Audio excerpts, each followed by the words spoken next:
जिस कंपनी का 650 में शेयर लॉन्च हुआ, अब वो आप ही ने कहा कि मैंने भी एक सामने रखा हुआ था, शायद आपके यहाँ पर भी शेयर का रेट चलता रहता है। जी। अब 1400 के आसपास पहुंच रहा है जी। हमारे जो सबसे बड़े टारगेट हैं, आदरणीय इस देश के देवतुल्य प्रधानमंत्री, हम उनको राष्ट्र ऋषि की यहाँ पर उपमा दी थी कि वो अपनी ऋषि संस्कृति को, सनातन संस्कृति को और अपनी समृद्धि को साथ साथ लेकर के चल रहे हैं। उन्होंने लगभग 14,000 करोड़ रुपए के अभी पाम प्लांटेशन में सब्सिडी का ऐलान किया, पाम ऑयल से लेकर के एडिबल ऑयल में देश को आत्मनिर्भर बनाने के लिए।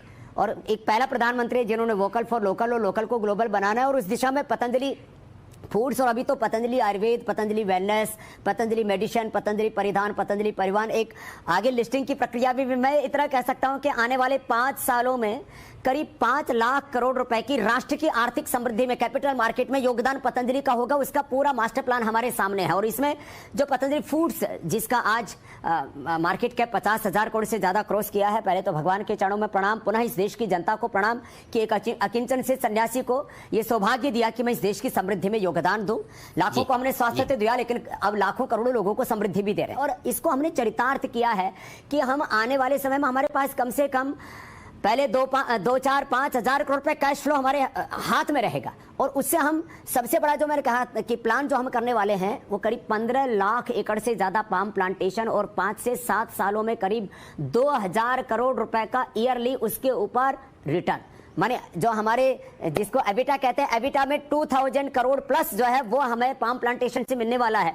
और ये एक ऐसा बिजनेस है जो करीब 40 साल तक कंटिन्यू चलेगा, माने एक बार जो पाम लगा दिया वो पेड़ 40 साल तक चलेगा। ऐसी कंपनी को तो 50 गुना का उसके ऊपर मल्टीपल मिलता है। लेस प्रॉमिस ओवर डिलीवरी, आप ही लोगों ने मुझको सिखाया, मैंने आपको योग सिखाया था आज से पहले।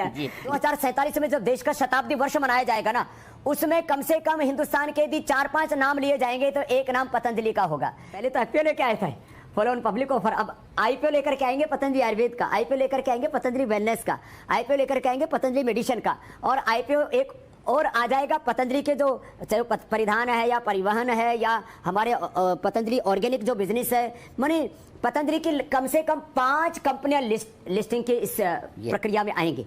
और इस देश के इस कैपिटल मार्केट के इतिहास में जैसे पहली बार किसी सन्यासी ने घंटा बजाया था और झंडा गाड़ा था स्टॉक मार्केट में जाकर के, तो ऐसे ही अब कुछ नए कीर्तिमान रचे जाएंगे। और ये सारा पुरुषार्थ परमार्थ के लिए है, भारत माता के लिए। तो 5 लिस्टेड कंपनियां होंगी, प्रयास होगा हमारे आने वाले 5 सालों में। और मैं आपको ये बता रहा था कि हमने खाली जो है इसको डेटा फ्री नहीं किया, पतंजलि जो फूड बिजनेस है उसको नामात्र में ही खाली इसमें मर्ज नहीं किया, डिविडेंड भी हमने बहुत कम समय में, ऐसे बीमारू कंपनियां जब कोई उभरती हैं तो डिविडेंड नहीं देती है जल्दी से, हमने डिविडेंड भी लोगों को दिया।